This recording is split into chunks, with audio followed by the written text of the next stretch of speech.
இன்றைக்கி கடவுள் நம்மளுக்கு கொடுத்துருக்க வசனம் 1 ராஜாக்கள் 4:29.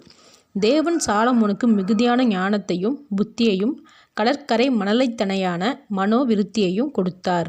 இந்த வசனத்தை கொண்டு கடவுள் நம்மகிட்ட என்ன சொல்கிறத பார்ப்போம். தேவன் சாலமோனுக்கு எல்லாத்தையும் கொடுத்தாரு. அவன் தேவன்கிட்ட இருந்து பெற்றுக்கொள்ளாததுன்னு ஒன்றுமே இல்லை. அவர் கொடுத்த சகல ஆசீர்வாதத்தையும் அதே அளவில் நிறுத்தாமல் மேலும் மேலும் உயர்த்திக்கிட்டே இருந்தார்.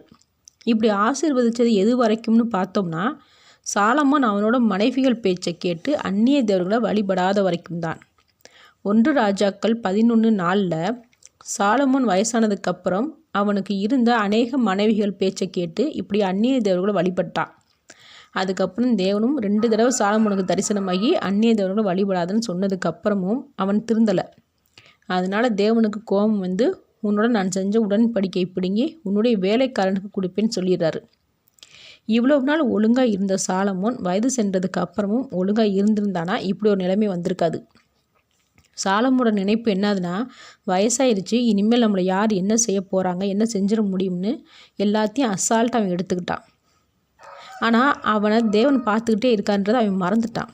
அப்போது தேவன்கிட்ட இருந்து நம்ம பெற்றுக்கொள்வது பெரிய விஷயம்னா, அதை விட பெரிய விஷயம் அந்த ஆசீர்வாதத்தை நம்ம தக்க வச்சுக்கிறது தான். தேவன் நம்ம கேட்கறது கொடுக்குறாரு. ஆனால் எத்தனை பேர் தேவன் கொடுத்த வேலைக்கு வாழ்க்கைக்கு நேர்மையாக ஒழுக்கமாக இருக்கிறோம்? அவர் கொடுத்த வேலைகளை எத்தனை பேர் சரியான நேரத்தில் ஆர்வத்தோடு செஞ்சு முடிக்கிறோம்? தேவன்கிட்ட நம்மளோட வேண்டுதலை பெற்றுக்கொள்ளும் போது இருக்கிற பக்தி, பயம், பணிவு, ஒழுக்கம், ஆர்வம் தேவன் நமக்கு நம்மளோட வேண்டுதலை நிறைவேற்றினதுக்கு அப்புறமும் இருக்கணும். சில பேர் தேவன் கொடுத்த வேலைக்கும் படிப்புக்கும் வாழ்க்கைக்கு ரொம்ப அசால்ட்டாக இருப்பாங்க.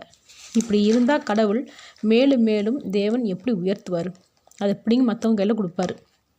அதுலேயும் சில பேர் தேவன்கிட்ட வேண்டி பெற்றுக்கொண்டதில் முழு கவனம் செலுத்தாமல் உழைக்காமல் பாதியிலே கைவிட்டுருவாங்க.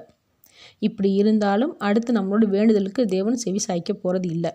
அப்போது தேவன் நமக்கு கொடுத்த ஆசீர்வாதங்களை வேண்டிக்கிட்ட பெற்றுக்கொண்ட எல்லா ஆசீர்வாதங்களையும் அசால்ட்டாக கையாளாமல் கவனமாகவும் பக்தியோடும் நேர்மையோடும் ஆர்வத்தோடும் செயல்படும் போது தான் தேவன் நம்மளை மேலும் மேலும் உயர்த்துவார். ஆமேன்.